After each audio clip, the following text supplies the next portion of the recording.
ল্যাপটপে কিছুটা সমস্যা হয়েছে, যাই হোক চলো। কর্মকারকে হয় দ্বিতীয় বিভক্তি, ঠিক আছে।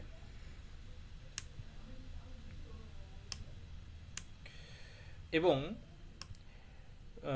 আমি বলেছিলাম আগের দিন যে কারক আগে না বিভক্তি আগে, কারক আগে না বিভক্তি আগে, মানে আগে কারক নাকি আগে বিভক্তি? হ্যালো, শোনা যায় আমার কথা? আমার কথা শোনা আগে যাচ্ছে? হ্যাঁ স্যার। বিভক্তি। হুম। আগে কারক নাকি আগে বিভক্তি? হ্যাঁ হ্যাঁ, আগের দিন বললাম আগে যে আগে বিভক্তি। বিভক্তি। আগে বিভক্তি, তাই তো? আর বলছি তো শোনা যাচ্ছে না। হুম। বলছে আগে হ্যাঁ আগে বিভক্তি, তাই তো? হ্যাঁ হ্যাঁ, আগে বিভক্তি। তাহলে কোথাও কি বলে যে বিভক্তি কারক, না বলে কারক বিভক্তি, কোনটা? কারক বিভক্তি।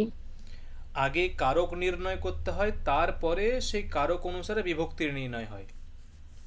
আগে কারক নির্ণয় হয়, হ্যাঁ স্যার। কারক নির্ণয় পূর্বক বিভক্তি নির্ণয় হয়, ঠিক আছে। অতএব আগে কারক পরে বিভক্তি, মানে কারক নির্ণয় পূর্বক তুমি বিভক্তি তদনুসারে করতে পারবে। দেখো, আজকে আমাদের পাঠ্য হচ্ছে কর্মকারক এবং দ্বিতীয় বিভক্তি।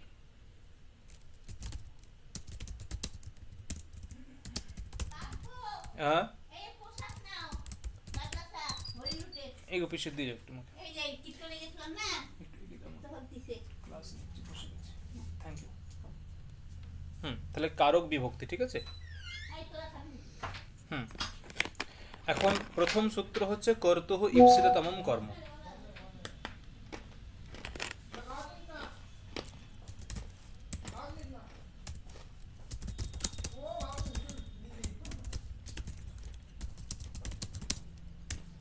কর্তুঃ ঈপ্সিততমম কর্ম, কি বক্তব্য? মানে এই সূত্র দিয়ে কর্মকারক, কর্মকারক সংজ্ঞা হয়, মানে কাকে আমরা কর্ম বলবো, কর্ম কাকে বলবো। সূত্র হচ্ছে কর্তুঃ ঈপ্সিততমম কর্ম।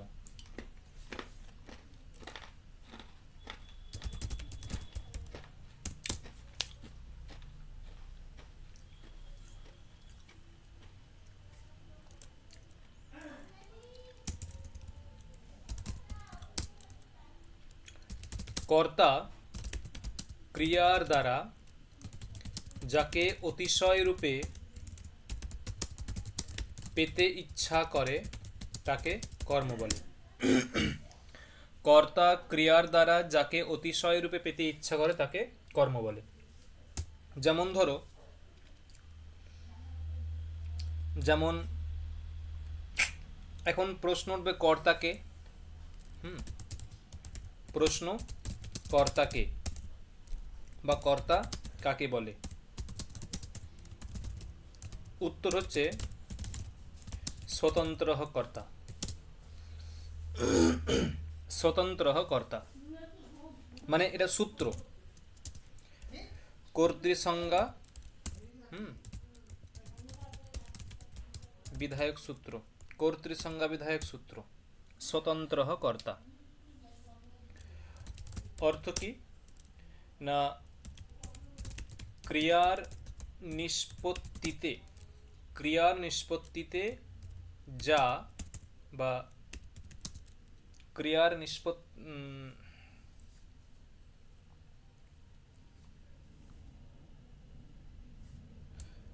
না, যে স্বতন্ত্রভাবে ক্রিয়া সম্পন্ন করেন তাকেই কর্তা বলে। যে স্বতন্ত্রভাবে ক্রিয়া নিষ্পন্ন করেন তাকে কর্তা বলে। যেমন উদাহরণ ধরো, বলা হলো যে রামঃ বিদ্যালয়ম গচ্ছতি। এখানে ক্রিয়া কোনটা? আমাকে দেখতে হবে ক্রিয়া, ক্রিয়া কোনটা? রামः বিদ্যালয়ং গচ্ছতি ক্রিয়া কোনটা?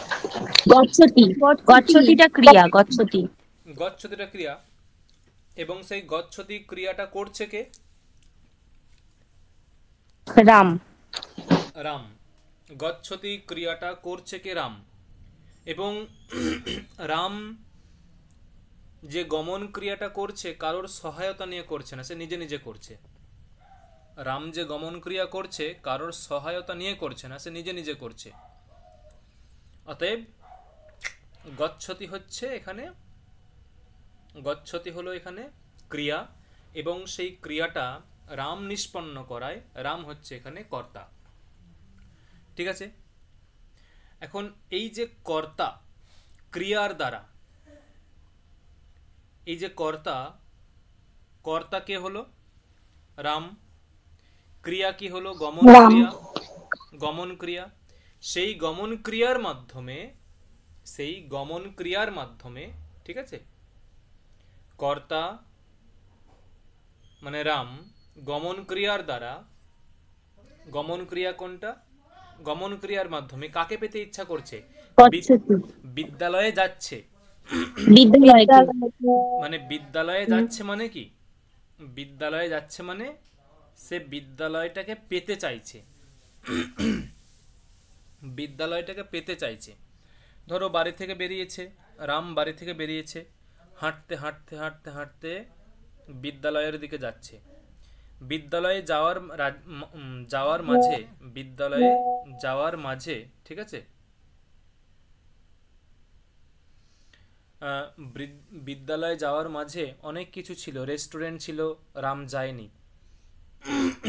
ঠিক আছে? শপিং মল ছিল, রাম যায়নি। সিনেমা হল ছিল, সেখানেও রাম যায়নি। কিন্তু সে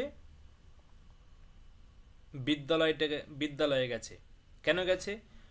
রাম, দেখো, সবগুলোই খাওয়ার ইচ্ছা হয়েছে। তোমার সামনে এক গ্লাস দুধ দেয়া হয়েছে, জল দেয়া হয়েছে, শরবত দেয়া হয়েছে, কোল্ড ড্রিঙ্কস দেয়া হয়েছে। তুমি কোনটা নেবে? সবগুলোই খাওয়ার ইচ্ছা করছে, কিন্তু অতিশয় রূপে আমি দুধটাকে খেতে ইচ্ছা করছি। সবগুলোই আমার খাওয়ার যোগ্য এবং আমার খেতে ইচ্ছা করছে, এটা খেলে হয়, এটা খেলে হয়, এটা খেলে হয়, কিন্তু আমি অধিকভাবে চাইছি দুধটাকে। তাই অতিশয় রূপে দুধটাকে পেতে চাইছি।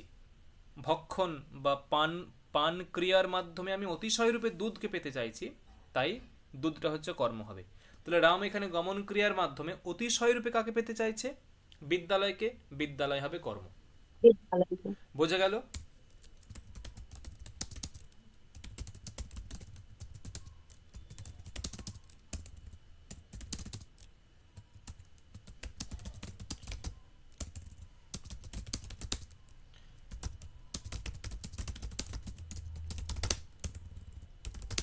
অতিশয় রূপে বিদ্যালয়কে পেতে চাইছে, তাই বিদ্যালয় এখানে কর্ম। ক্লিয়ার? বোঝা গেছে? তাই দেখো, হ্যাঁ স্যার। এখন কিছু এখানে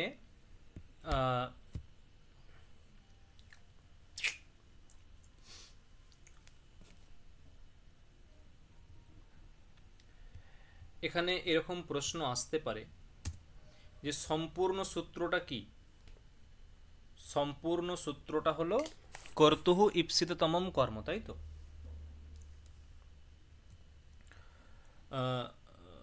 সম্পূর্ণ সূত্রটা হলো কর্তুহু ঈপ্সিততমম কর্ম। এখন বক্তব্য যে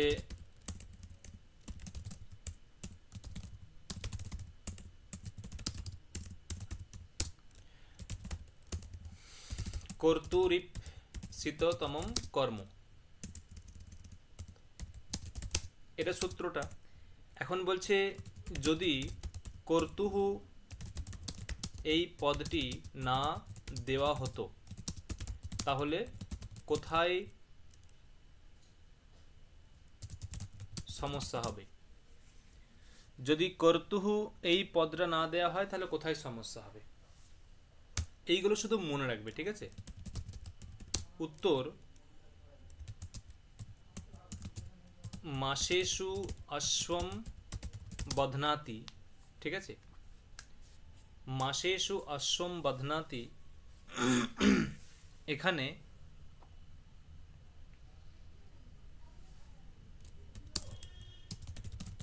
এই বাক্যে মাস পদেও কর্মসংজ্ঞা প্রাপ্তি হবে, যেটা যা অনিষ্ট। মানে যদি কর্তুহু এই পদটা সূত্রে না দেয়া হয়, তাহলে এই যে মাসও এখানেও কর্মসংজ্ঞা হবে, কিন্তু এটা কর্মসংজ্ঞা হওয়াটা উচিত নয়, কর্মসংজ্ঞা হওয়াটা উচিত নয়। এইটুকু শুধু মাথায় রাখবে যে যদি কর্তুহু এই পদটা না দেয়া হয়, তাহলে সমস্যা হবে যে মাসেষু এই পদে কর্মসংজ্ঞার প্রাপ্তি হবে। ঠিক আছে, কি বললাম বোঝা গেল? মাসেষু এই পদে কর্মসংজ্ঞার প্রাপ্তি হবে, যেটা যা অনিষ্ট না।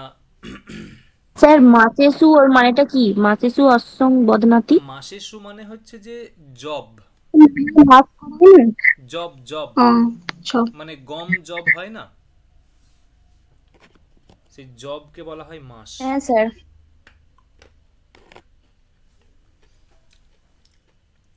মানে কিরকম দেখো, একটু একটু জাস্ট বলছি। মানে এখানে বলা স্যার বলো। স্যার ওখানে এই যে কর্তৃ ঈপ্সিত তমং কর্ম, ওখানে একটা ত বাদ গেছে নিচে যেখানে লিখেছিলেন সূত্রতে। ঠিক। মানে একটু বলছি দেখো কিরকম জিনিসটা। মানে যদি এখানে কর্তুহু পদরা বাদ দেয়া হয়, কর্তুহু এই পদরা বাদ দেয়া হলো, ঠিক আছে, তাহলে সূত্রটা কি হবে দেখো। কর্তুহু পদরা নেই, তাহলে ইপ ইপসিত তমম কর্ম, মানে যেটা ইপসিততম সেটাই কর্ম। মানে আগের সূত্র অনুসারে দেখো, আগের সূত্রের কি অর্থ? কর্তার ইপসিত তমের কর্মসংজ্ঞা হবে, ঠিক আছে। মানে কর্তার ইপসিততম, আর এখানে হচ্ছে ইপসিত তমের কর্মসংজ্ঞা হবে। মানে এখানে এই যে এখানে বলেছে ইপসিত তমের কর্মসংজ্ঞা হবে, এখানে বলেছে কর্তার ইপসিত তমের কর্মসংজ্ঞা হবে। মানে কি? মানে এই যে ইপসিত তমের কর্মসংজ্ঞা হবে, এটা কর্তার না কর্মের কোনো উল্লেখ নেই। মানে এই যে ইপসিততম, এটা কর্তারও হতে পারে কর্মেরও হতে পারে। কিরকম দেখো, ধরো এরকম বলা হলো যে রামঃ মাসেষু অশ্বম বধ্নাতি, রামঃ মাসেষু অশ্বম বধ্নাতি, এখানে কর্মকে রামঃ, রামঃ সরি মাসেষু, কর্তা হচ্ছে রামঃ কর্তা। আর কর্ম কোনটা? কর্ম মাচেসু অশ্বমটা হচ্ছে কর্ম, এখানে অশ্বম কর্ম।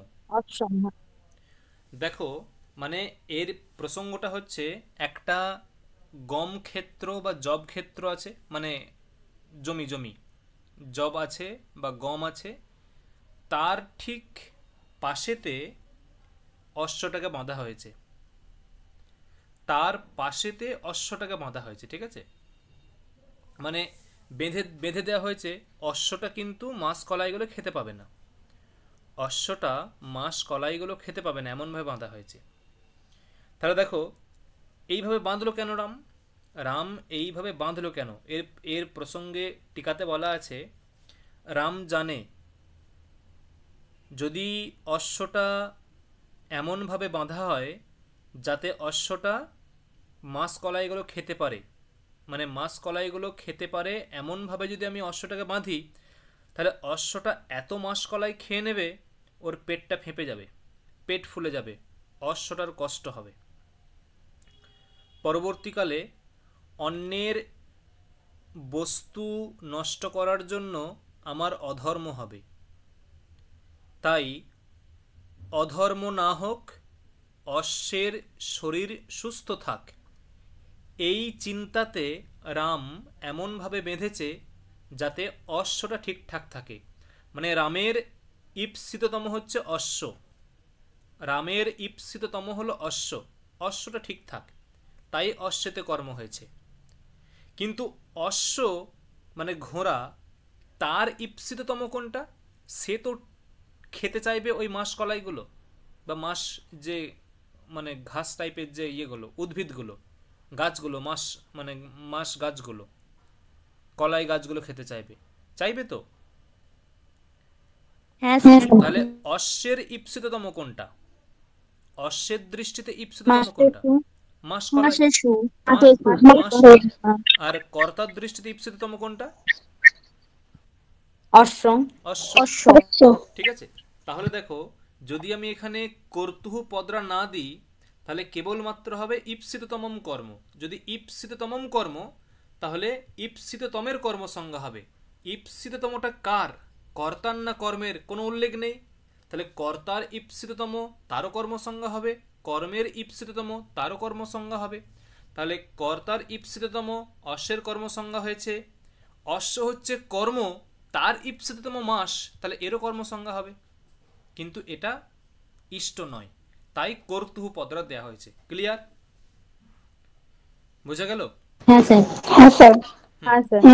এইরকম প্রত্যেকটা পদ নিয়ে বিচার আছে, মানে এই মানে এই পাণিনীয় ব্যাকরণ এরকমই যে প্রত্যেকটা পদ নিয়ে বিচার আছে। ঠিক আছে? দেখো তারপরে আরেকটা আছে যে এই যে ঈপ্সিততমম, কর্তুহু ঈপ্সিততমম, এখানে একটা প্রত্যয় করা হয়েছে তম প্রত্যয়। এটা তম প্রত্যয়, হ্যাঁ তম প্রত্যয়। বুঝলি তম প্রত্যয়টা কেন করলো? তম প্রত্যয়টা কেন করা হয়েছে? ঠিক আছে, এর উত্তর দিচ্ছে যে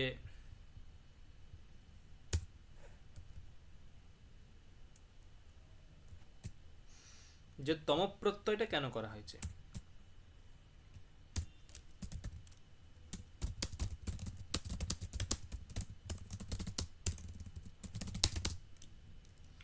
বলছে পয়সা ও দনম ভুংতে, পয়সা ও দনম ভুংতে।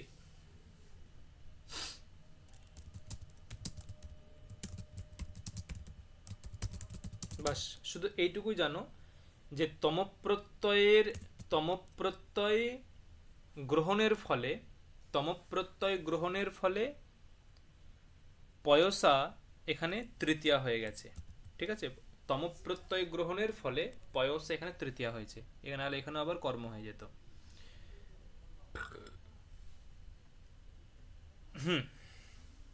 দেখো পরবর্তী সূত্র, এই জন্যই এখানে বলা হয়েছে যে মানে একবার বৃত্তিটা দেখো, বুঝতে পারবে বৃত্তিটা। কর্তুহু ক্রিয়া, কর্তুহু মানে কর্তার, ক্রিয়ার দ্বারা যা আপ্তুম ইষ্টতমম, যেটা ইষ্টতম কারক, কর্তার ক্রিয়ার দ্বারা যেটা ইষ্টতম, কর্তার ক্রিয়ার দ্বারা যা ইষ্টতম তার কর্মসংজ্ঞা হয়। বলছে কর্তুহু কিম, মানে কর্তুহু কিম মানে মানে কর্তুহু পদটা সূত্রে না দিলে কি ক্ষতি হতো? কর্তুহু এই পদটা সূত্রে না দিলে কি ক্ষতি হতো? বলছে মাসেষু অশ্বম বধনাতি, মানে এখানেই দিয়েছে যে মাসেষু অশ্বম বধনাতি, এই বাক্যে সমস্যা হতো না। কি সমস্যা হতো? বলছে দেখো কর্মণঃ ঈপ্সিতাঃ মাসাঃ, কর্মণঃ মানে কর্ম বলতে কোনটা? অশ্ব, কর্মণঃ মানে অশ্ব, অশ্বের ঈপ্সিত হচ্ছে মাস, নতু কর্তুহু, কর্তু মানে রামের নয়। তাই রামের ঈপ্সিত মানে কর্তার ঈপ্সিত অশ্ব, সেখানে কর্ম হয়েছে, আর অশ্বের ঈপ্সিত মাস সেখানেও কর্ম হয়ে যাবে, তাই ওটা যেটা ঠিক নয়। পরবর্তী দেখো কর্মণি দ্বিতীয়া। ঠিক আছে, পরবর্তী সূত্র কর্মণি দ্বিতীয়া।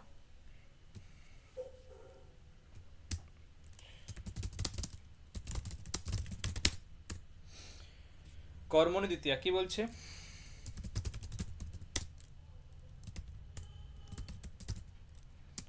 অনুক্ত কর্মে দ্বিতীয়া হয়। অনুক্ত কর্মে দ্বিতীয়া হয়। এখন অনুক্ত কর্ম বলতে কি?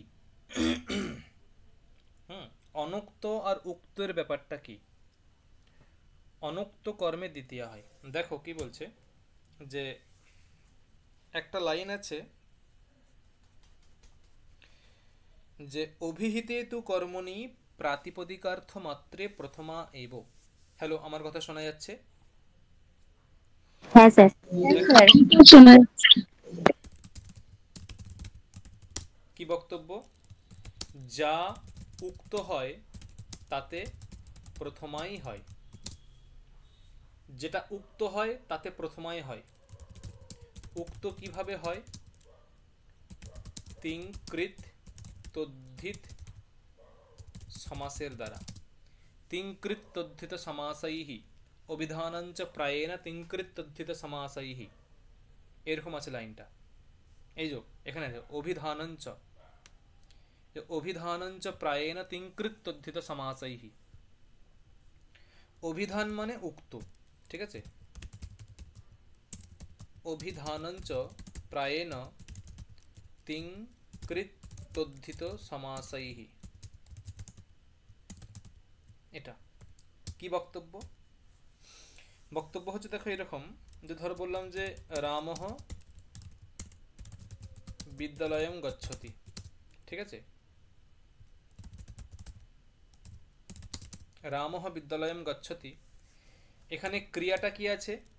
গচ্ছতি, মানে গম ধাতু তি, তিপ। এই তিপটা কি? তিপটা হচ্ছে তিং, তিপটা হলো তিং, ঠিক আছে? হ্যাঁ স্যার। তিপটা হলো তিং, গম ধাতু তিপ, তিপটা হলো তিং। তাহলে এই যে তিপ, এর দ্বারা বোঝাচ্ছে কাকে? মানে তিপের সঙ্গে সাক্ষাৎ সংযোগকার, এই বিদ্যালয়ের নাকি রামের? কার সংযোগ? রামের। রামের। তাই রামের। এই যে তিং, এই তিঙের দ্বারা রাম উক্ত হয়েছে, এই তিঙের দ্বারা রাম উক্ত হয়েছে, উক্ত হওয়ায় প্রথমা হয়েছে। আর এই তিঙের দ্বারা বিদ্যালয় উক্ত না অনুক্ত? অনুক্ত। অনুক্ত। অনুক্ত। তাই অনুক্তে, অনুক্ত হওয়ায় কর্মসংজ্ঞা হয়েছে, কর্মে দ্বিতীয়া হয়েছে। মানে এটা মাথায় রাখবে যে যা উক্ত হয় তাতে প্রথমাই হবে। বা এটাকে আমি ধরো চেঞ্জ করে দিলাম বাক্যটাকে, ধরো বললাম যে রামেণ বিদ্যালয়ঃ গম্যতে, রামেণ বিদ্যালয়ঃ গম্যতে। এখানে গমতে, এখানেও তিপ প্রত্যয় বা তিং, এটাও তিং, কিন্তু এটাও তিং। তাহলে এই যে তিং আর এটাও তিং, তাহলে এই যে তিং, এই তিঙের সঙ্গে কার সম্পর্ক? রামেণ নাকি বিদ্যালয়ঃ?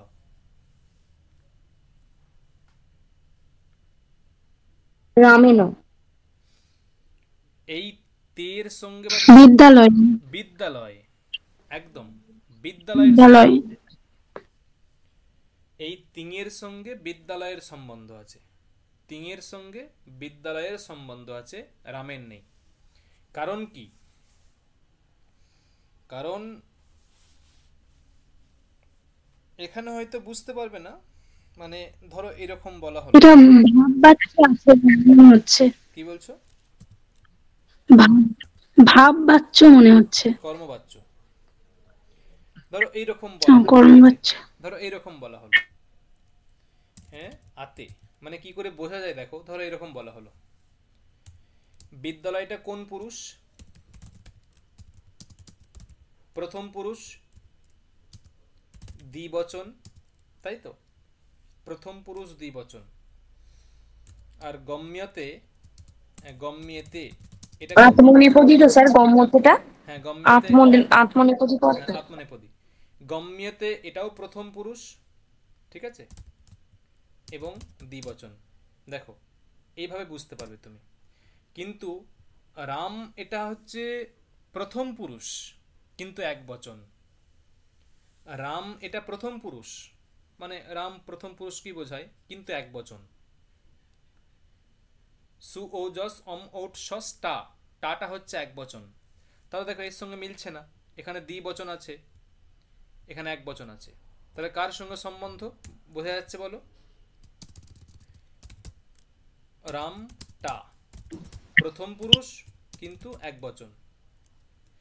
আর এইগুলো হচ্ছে প্রথম পুরুষ, দেখো মিলে গেছে প্রথম পুরুষ, এটাও প্রথম পুরুষ মিলে গেছে, কিন্তু পরবর্তীটা গম্যতে দ্বিবচন, এটা দ্বিবচন, এটা এক বচন। তাহলে কার সঙ্গে সম্বন্ধ আছে?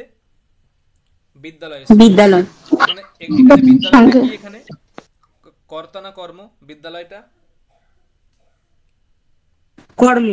কর্ম, বিদ্যালয়টা হচ্ছে কর্ম এখানে, ঠিক আছে?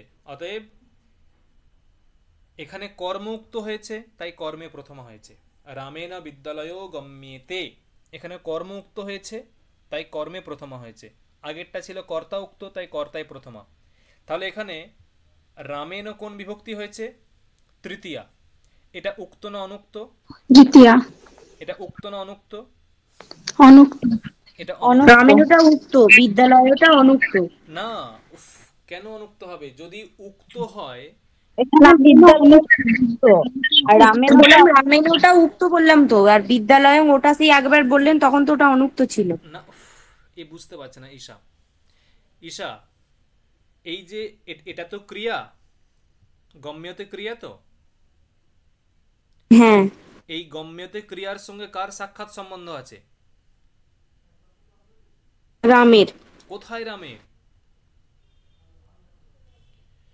দেখো না, বিদ্যালয়ের। বিদ্যালয়। গম্যতে এটা প্রথম পুরুষ দ্বিবচন, এটাও প্রথম পুরুষ দ্বিবচন, তাহলে কার সঙ্গে সম্বন্ধ আছে?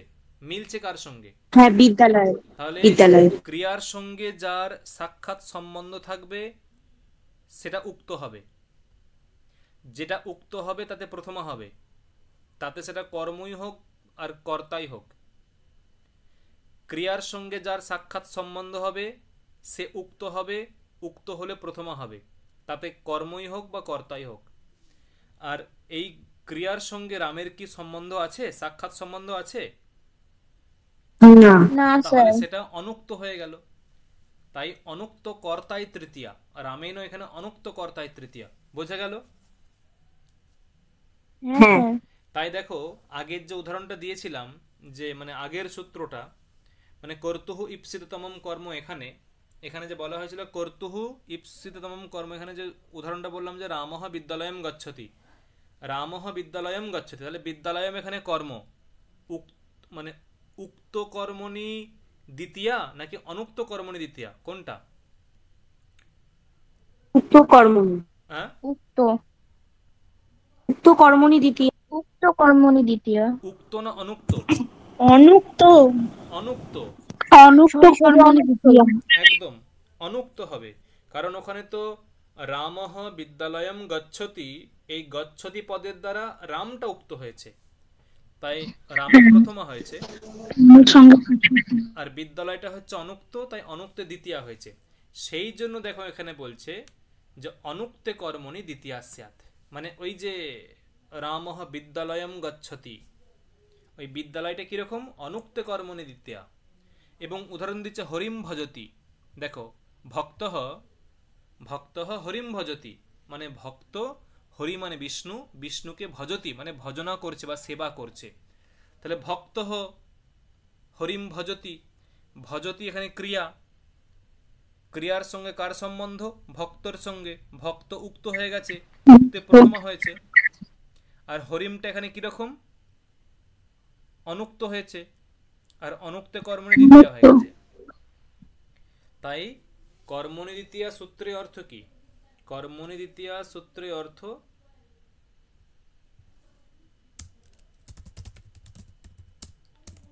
হচ্ছে অনুক্তে, অনুক্ত কর্মে দ্বিতীয়া হয়, অনুক্ত কর্মে দ্বিতীয়া হয়, ঠিক আছে? এটা হচ্ছে সূত্রের অর্থ। এবং উক্ত অনুক্ত কিভাবে হয় তা দেখালাম, উক্ত অনুক্ত কিভাবে হয় তা আমরা দেখালাম। পরবর্তী সূত্র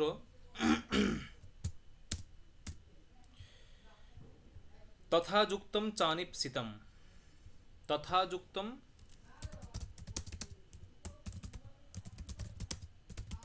স্যার দেখতে পাচ্ছি না এটা। কেন স্ক্রিন বন্ধ হয়ে গেছে?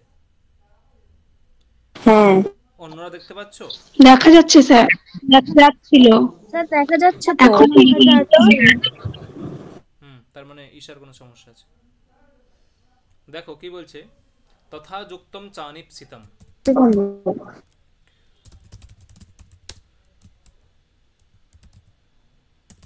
ইপ্সিত কর্মের সঙ্গে যুক্ত অনিপ্সিতেরও কর্ম সংজ্ঞা হয়। ইপ্সিত কর্মের সঙ্গে যুক্ত অনিপ্সিতেরও কর্ম সংজ্ঞা হয়। ইপ্সিততমবৎ, ইপ্সিততমবৎ বা ইপ্সিততমের মতো, ঠিক আছে, ক্রিয়ার সঙ্গে যুক্ত অনিপ্সিতেরও কর্মসংজ্ঞা হয়। কি বললাম যে ইপ্সিততমের মতো ক্রিয়ার সঙ্গে যুক্ত অনিপ্সিতেরও কর্মসংজ্ঞা হয়। উদাহরণ ধরো, ধরো তোমরা মেন ক্যাম্পাস যাচ্ছ, বিশ্ববিদ্যালয়ের মেন ক্যাম্পাসে যাচ্ছ, তাহলে ক্যাম্পাসে যাওয়াটা হচ্ছে তোমাদের ইষ্টতম, ইপ্সিততম, ঠিক আছে। বিশ্ববিদ্যালয়ের ক্যাম্পাসে যাওয়াটা তোমাদের কাছে ইপ্সিততম। এখন সেখানে যেতে যেতে যখন ট্রেনে যাচ্ছ বা বাসে যাচ্ছ, ঠিক আছে, ট্রেনে যাচ্ছ বা বাসে যাচ্ছ, ঠিক আছে, অনেক কিছু দেখতে পাচ্ছ, ঠিক আছে। তাহলে ওই যে যেগুলো দেখতে পাচ্ছ,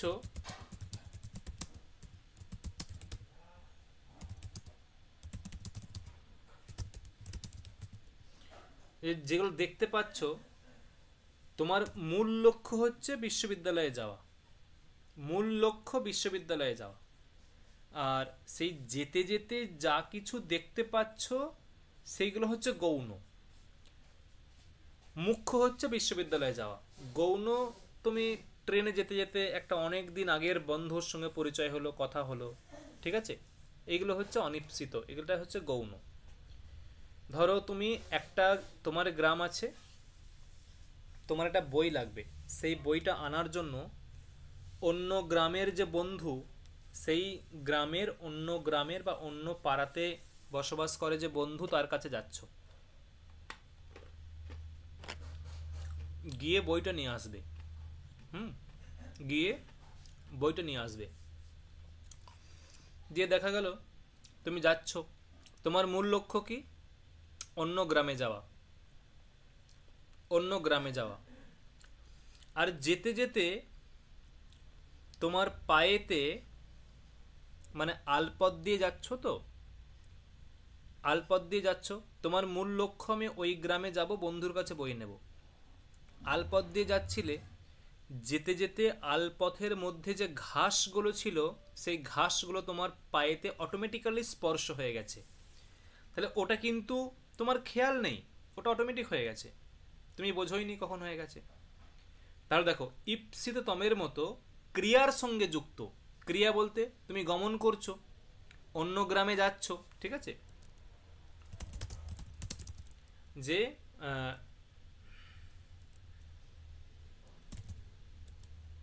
বালকঃ গ্রামম গচ্ছতি, গমন ক্রিয়া, এটা ক্রিয়া, গমন ক্রিয়া, ঠিক আছে। এখন সেই গমন ক্রিয়া, এই গমন ক্রিয়ার সঙ্গে যুক্ত, এটা গমন ক্রিয়া, এই গমন ক্রিয়ার কর্ম কোনটা? এটা গ্রামটা, এটা ইপ্সিততম, আমাকে গ্রামে যেতে হবে, এটা ইপ্সিততম। আর এই ইপ্সিততমের মতো ক্রিয়ার সঙ্গে যুক্ত অনিপ্সিত, অনিপ্সিত কোনটা? তোমার পায়ে যে ঘাসগুলো স্পর্শ হচ্ছে, যে বালকঃ, ঠিক আছে, বালকঃ গচ্ছন বা বালকঃ গচ্ছন তৃণম বা বালকঃ গ্রামম গচ্ছন, ঠিক আছে। তৃণম স্পৃশতি, বালকঃ গ্রামম গচ্ছন তৃণং স্পৃশতি। দেখো এখানে এই যে মূল লক্ষ্য হচ্ছে গ্রামে যাওয়া, এটা হচ্ছে মুখ্য কর্ম, কিন্তু এখন সেখানে তোমার পায়েতে ঘাসগুলোও লাগছিল, তাহলে ওটা হচ্ছে গৌণ, ওটা তুমি বুঝতেই পারোনি কখন হয়ে গেছে। তাহলে এই যে ক্রিয়ার সঙ্গে যুক্ত গমন ক্রিয়ার সঙ্গে যুক্ত তৃণস্পর্শ, ওটা যুক্ত হয়ে গেছে, তাই তারও কর্মসংজ্ঞা হয়। তাই ঈপ্সিত তমের মতো ক্রিয়ার সঙ্গে যুক্ত, মানে ঈপ্সিত তমের মতো, বক্তব্য হচ্ছে ঈপ্সিত তমের মতো অনীপ্সিতেরও কর্মসংজ্ঞা হয়। ঈপ্সিত তমের যেমন কর্মসংজ্ঞা হয়, অনীপ্সিতেরও কর্মসংজ্ঞা হয়, কিন্তু কখন? ক্রিয়ার সঙ্গে যুক্ত হলে। গমন ক্রিয়া গচ্ছন, সেই গমন ক্রিয়ার সঙ্গে যুক্ত তৃণ, তারও কর্মসংজ্ঞা হয়ে গেছে। ঠিক আছে, তাহলে এখন বলো তো এখানে গ্রামম এর কর্মসংজ্ঞা কোন সূত্র দিয়ে হয়েছে?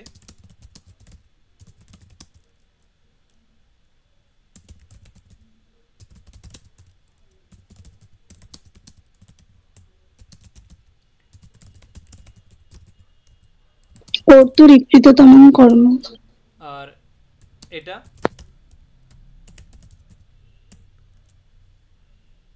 তথাযুক্তম চানিপ্সিতম। তথাযুক্তম চানিপ তথাযুক্তম চানিপসিতম ইপসিতম। ঠিক আছে, এটা হচ্ছে মানে এখানে তৃণ, এটা হচ্ছে তথাযুক্তম চানিপসিতম। কেন? তৃণটা হচ্ছে গৌণ, আমার মুখ্য হচ্ছে গ্রাম। বোঝা গেল? কারো কোথাও অসুবিধা আছে? বোঝা গেছে না অসুবিধা আছে?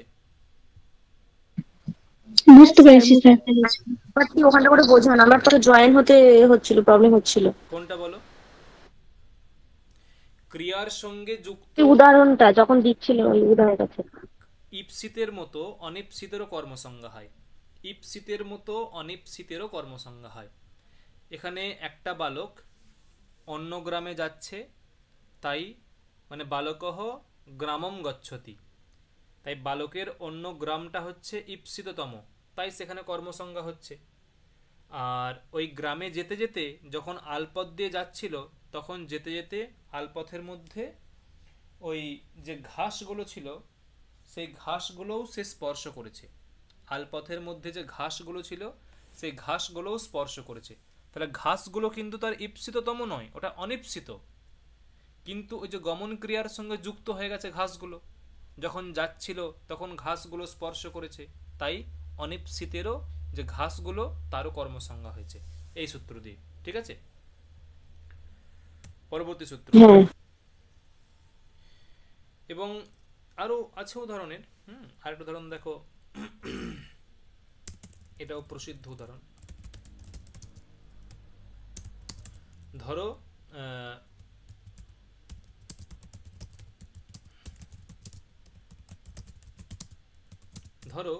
কারোর সঙ্গে কারোর শত্রুতা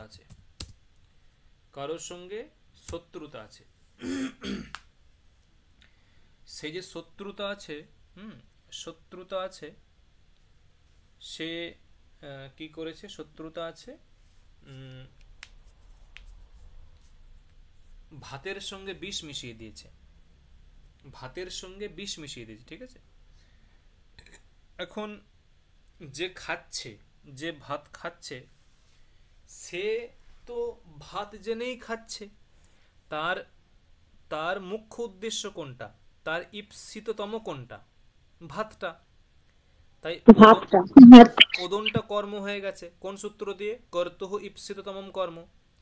কিন্তু যে অন্যজন যে ভাতেতে বিষ মিশিয়ে দিয়েছে ওটাও জানেই না, তাহলে ভাত খেতে খেতে ও বিষটাও খাচ্ছে। বিষটা কিন্তু কারো ঈপ্সিত হয় না, বিষটা অনীপ্সিত। বিষ কারো ঈপ্সিত হয় না, বিষটা অনীপ্সিত।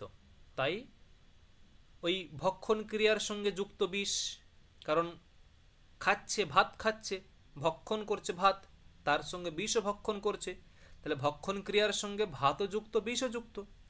তাহলে ক্রিয়ার সঙ্গে যুক্ত ঈপ্সিত মানে ওদন তারও কর্মসংজ্ঞা হচ্ছে, অনিপ্সিত যে বিষ তারও কর্মসংজ্ঞা হচ্ছে।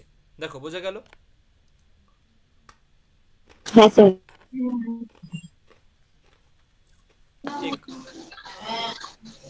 এখানেও অনেক প্রশ্ন হয় যে দেখো তুমি যে বললে যে বিষ কারো ঈপ্সিত নয়। স্যার হ্যাঁ বলো।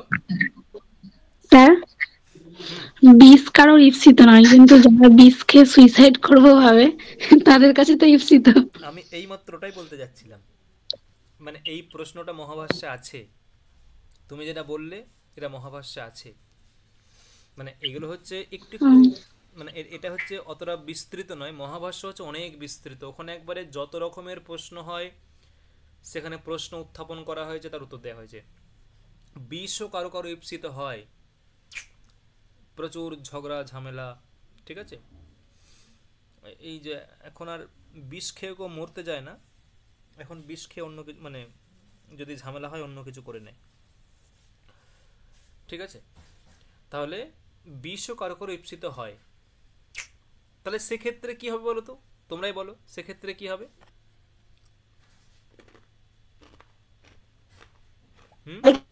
ঈপ্সিত কর্ম হবে। হুম বিষটা কর্তৃপ্সিত কর্ম হবে, একদম, আর তখন যে মানে ঈপ্সিততম হলেই কর্তুহ ঈপ্সিততম কর্ম হয়ে যাবে। এই কর্ম কর্ম হচ্ছে 8 প্রকারের হয়, 8 কিংবা 6 প্রকারের হয় কর্ম, তার মধ্যে এটাকে বলা হয় দ্বেষ্য কর্ম। এই বিষটা হচ্ছে দ্বেষ্য কর্ম। দ্বেষ্য মানে দ্বেষ, বিষকে কেউ ভালোবাসে না, বিষকে দ্বেষ। দয়ে বয়ে এটার মধ্যে আছে, তাই তো? হ্যাঁ কি বলছো? দয়ে বয়ে এটার মধ্যে আছে হ্যাঁ দ্বেষ, দ্বেষ। বিষ হচ্ছে দ্বেষ্য কর্ম, কারণ বিষকে কেউ ভালোবাসে না, বিষকে দ্বেষ করে। আর এই যে এখানে ইয়েটা ছিল তৃণটা, এটা হচ্ছে উদাসীন কর্ম বা ঔদাসীন্য কর্ম। কারণ আমি যাচ্ছি গ্রামান্তরে বন্ধুর কাছে, আমার মনে মনে ভাবছি ইস বন্ধু চলে যাবে না তো, বন্ধু বাড়ি থেকে বেরিয়ে যাবে না তো, যদি সে বেরিয়ে যায় বইটার পাবো না। এরকম যেতে যেতে আমি ঘাস বিষয়ে উদাসীন, ঘাস বিষয়ে আমার কোনো খেয়াল নেই, ঘাস বিষয়ে আমি সম্পূর্ণ উদাসীন, কিন্তু কর্ম হয়ে গেছে, তাই ওকে বলা হয় ঔদাসীন্য কর্ম। এটা হচ্ছে প্রধান কর্ম। এরকম আছে আরও মোট 6-8 প্রকর্ম আছে। নির্বর্তীয় কর্ম, বিকার্য কর্ম, প্রাপ্য কর্ম, এরকম আছে। নির্বর্তীয় কর্ম আছে, বিকার্য কর্ম আছে, প্রাপ্য কর্ম আছে, 6টা মেবি। আর দ্বেষ্য ঔদাসীন্য আরও কিছু একটা আছে। এটা গেল।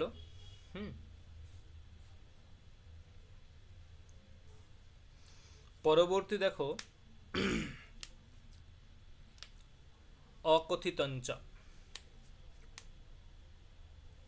একটা অনেক বড় সূত্র। অকথিতঞ্চ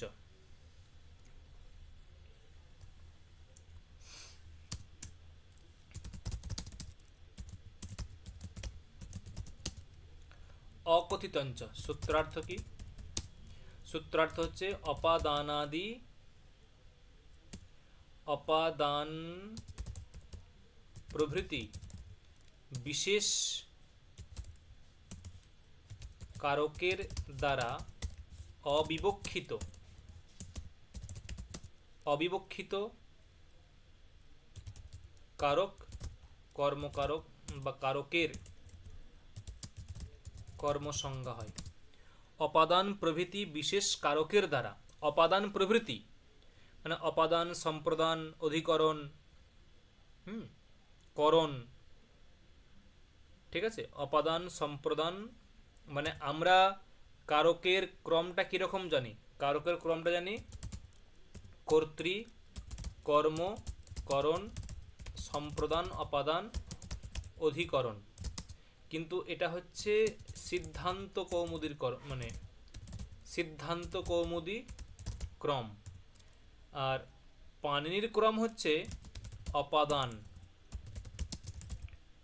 সম্প্রদান, অধিকরণ, করণ, কর্ম, কর্তা। এটা হচ্ছে পাণিনির ক্রম, ঠিক আছে? সেই জন্য দেখো বলল যে অপাদানাদি মানে অপাদান প্রভৃতি বিশেষ কারক, অপাদান প্রভৃতি বিশেষ কারকের দ্বারা অবিবক্ষিত, মানে অপাদান, সম্প্রদান, অধিকরণ, করণ, এগুলো বিশেষ কারক। এই বিশেষ কারকের দ্বারা অবিবক্ষিত যে কারক তার কর্মসংজ্ঞা হয়। উদাহরণ দিলে বুঝতে পারবে, ঠিক আছে? ধরো এখন অবিবক্ষা কখন হয়, ঠিক আছে? অবিবক্ষা কখন হয়, এখানে একটা ধাতুর লিস্ট আছে, ধাতুর লিস্ট। কিরকম? একটা কারিকা আছে, 2 হাচ 5 দণ্ড রুধি প্রচ্ছি চি ব্রু শাসু জি মন্থ মুসাম কর্মयुक স্যাৎ কথিতম তথা কর্মयुक স্যাৎ অকথিতম তথা স্যাৎ নি হ্রি কৃষ বহম। এটা হচ্ছে কারিকা, ঠিক আছে? এখানে 16টা ধাতু আছে, 16টা।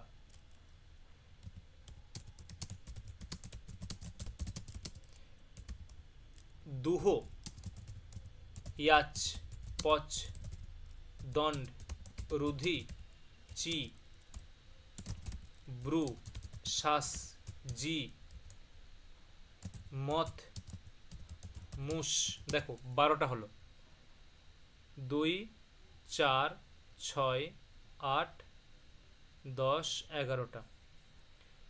দুইহ ইয়াচ পচ দণ্ড রুধি চি ব্রু শাসু জি মথ। দুইহ দুহ দুহ ইয়াচ 2 হাচ, কোথায় ভুল হচ্ছে একটা, দণ্ড রুধি প্রচ্ছি চি ব্রু শাসু জি মথ। এখানে মথ হবে, ঠিক আছে? ভুল আছে,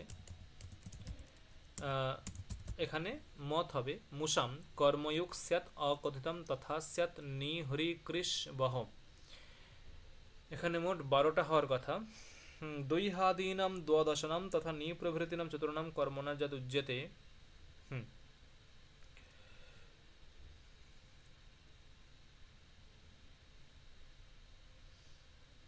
পচতি অবরুণদ্ধি পৃচ্ছতি অবচিনতি শাস্তি।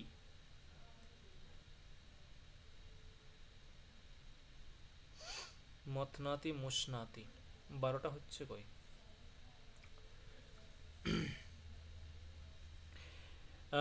এই 12টা ধাতু, মানে এখানে 12টা হওয়ার দেখছি, 12টা হবেই।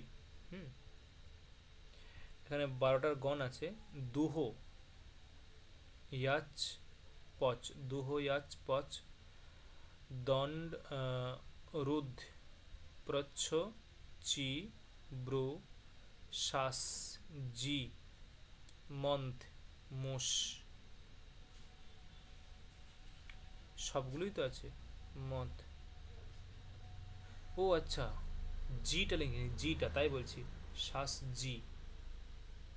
এখানে স্যার হ্যাঁ না, জি লিখেছেন স্যার। স্যার প্রচ্ছটা লেখেননি, তার জন্য প্রচ্ছটা হচ্ছে না। লেখেননি ও স্যার। আচ্ছা আচ্ছা, ওই প্রচ্ছ। প্রচ্ছি আছে, ওখানে শুধু ছি, এখানে একটা প্রচ্ছটা mistake, হ্যাঁ। লেখেননি। তাই বলছি, প্রচ্ছ লেখা হয়নি। তাহলে 12টা হলো, এবং 12টা আর পরে 4টে আছে, নি হ্রি কৃষ বহ। এই 16টি বা এই 16টি ধাতুর প্রয়োগে, এই 16টি ধাতুর যদি প্রয়োগ থাকে, ঠিক আছে, এই 16টি ধাতুর যদি প্রয়োগ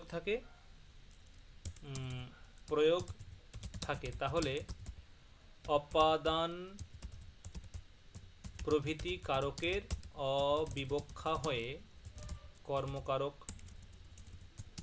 তার স্থলে কর্মকারক হবে। কিরকম দেখো, দুহ ইয়াচপচ দণ্ডরুধি প্রচ্ছি চিব্রু শাসু জিমথ মুসাম নিহৃ কৃষ বহ। এই ধাতুর প্রয়োগ থাকলে যেখানে অপাদান, অধিকরণ, সম্প্রদান এই কারকগুলোর প্রয়োগ থাকবে সেগুলো অপাদান আর থাকবে না, অধিকরণ আর থাকবে না, সেইগুলো কর্ম হয়ে যাবে। যেমন ধরো উদাহরণ দিচ্ছি একটা, যে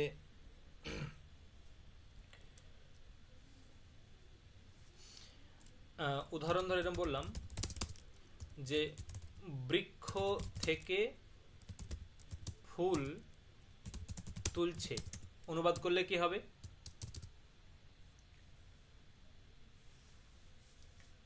অনুবাদ করলে কি হবে? হ্যাঁ বলো।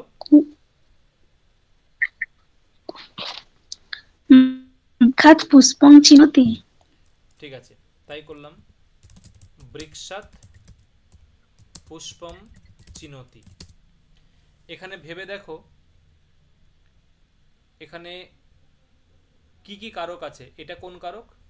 এখানে বালকটি দিলাম, বালকহ, বালকহ। ঠিক আছে, এখানে কি কি কারক আছে বলো তো? বালকটি কোন কারক? কর্তৃকারক। কর্তৃকারক। কর্তৃকারক। বৃক্ষাৎ কোন কারক? অপাদান। অপাদান কারক।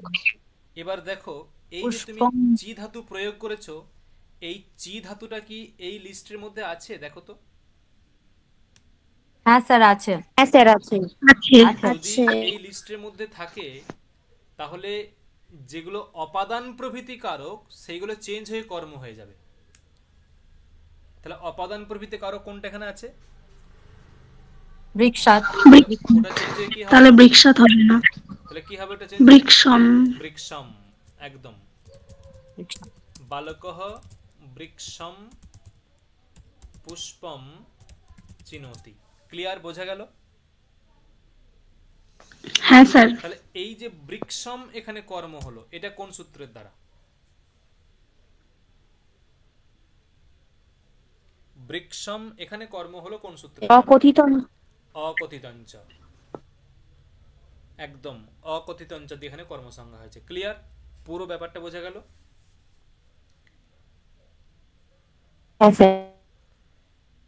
যখন আমি স্টাডি মেট করব আমি প্রত্যেকটা উদাহরণ দিয়ে দেবো, ঠিক আছে? মানে চেঞ্জ না করে কোনটা আর চেঞ্জ করে কোনটা, এগুলো দিয়ে দেবো।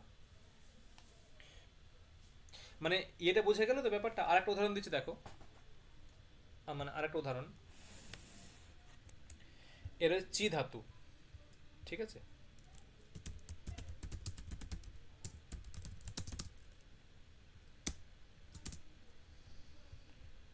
যদি প্রথমটা কি আছে, প্রথমটা দুহ মানে দগ্ধি রূপ হয়, দগ্ধি।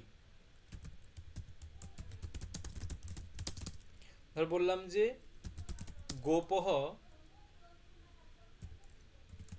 গোহ দুগ্ধম, মানে যে গো পালক গরু থেকে দুধ দহন করছে, কি হবে? গোপালকঃ গরু থেকে গোহ দুগ্ধম দগ্ধি, দহন করছে হয় দগ্ধি, দুহ ধাতু।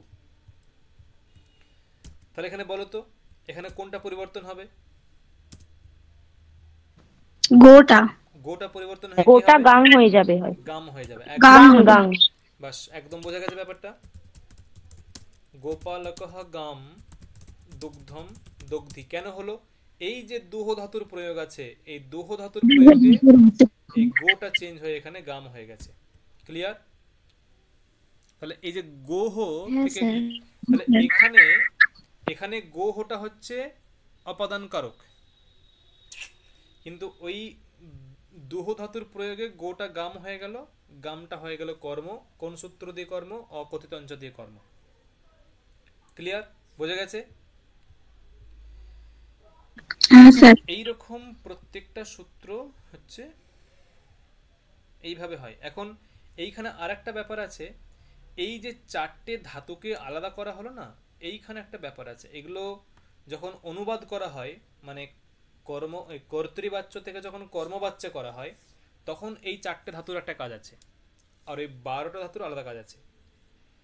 মানে এমন কোন একটা বাক্য কর্তৃবাচ্যে বাক্য, যেখানে কর্তৃবাচ্যে বাক্য কিন্তু এইগুলো মানে এই ধাতুগুলো প্রয়োগ আছে, তখন কর্তৃবাচ্য থেকে কর্মবাচ্য করার সময়ে কোন কর্মটা প্রথম হবে? কর্তৃবাচ্য থেকে কর্মবাচ্য করার সময় কোন কর্মটা প্রথম হবে, তখন এই ধাতুগুলো তোমাকে নির্দেশ করবে। যদি এই 12টা ধাতু থাকে, সেখানে প্রধান কর্মতে প্রথম হবে। আর যদি এই চারটে ধাতুর প্রয়োগ থাকে, সেখানে অপ্রধান কর্মে প্রথম হবে। অপ্রধান কর্ম কোনটা? এবার তোমরাই বলো, এই বাক্যের মধ্যে অপ্রধান কর্ম কোনটা আর প্রধান কর্ম কোনটা? দুগ্ধংটা অপ্রধান, দুগ্ধটা প্রধান আর গানটা অপ্রধান। দগ্ধিটা দুগ্ধমটা হচ্ছে অপ্রধান কর্ম, আর দুগ্ধমটা হচ্ছে প্রধান কর্ম। দুগ্ধমটা প্রধান কর্ম আর গানটা অপ্রধান। আর গামটা হচ্ছে অপ্রধান কর্ম। কারণ দুগ্ধমটা তো কর্ম আগে থেকেই ছিল, দুগ্ধম তো কর্ম আগে থেকেই ছিল, তাই ওটা হচ্ছে প্রধান কর্ম। আর গামটা হচ্ছে অপ্রধান কর্ম। ঠিক আছে? যেটা বাই ফোর্সলি তাকে কর্ম করা হচ্ছে সেটা হচ্ছে অপ্রধান, আর যেটা প্রথম থেকেই কর্ম সেটা প্রধান। আচ্ছা, আমাদের পড়ার একটু স্পিড করতে হবে, ঠিক আছে? এত স্লো চললে হবে না। আমি এতটাই ধরে ধরে বোঝাচ্ছি।